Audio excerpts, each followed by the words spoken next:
Just Jovon Johnson joining us here at the desk. Back in the studio, Jovon, we'll get into predictions here in a little bit and kind of X's and O's, but the main topic today is just the weather, of how it's going to impact the play between the Steelers and Bills. And from your experience, how much is it going to impact them as they head into 4:30 tomorrow? I mean, it's very important that you keep your body temperature at a consistent level. You know, one thing about playing in frigid temperatures is you got to make sure that during the pregame you go out and get a good warm-up in. You cannot go out there right before the game starts and your body's freezing cold and expect to perform.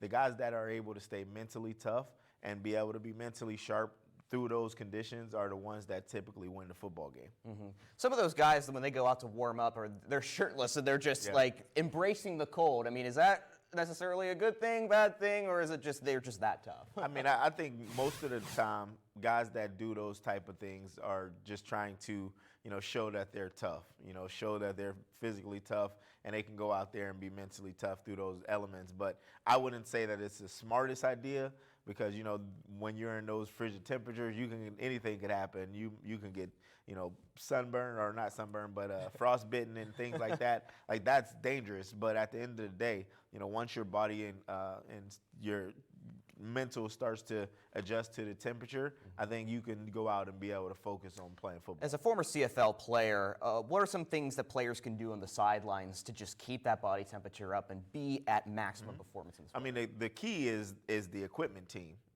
The people that bring all the jackets.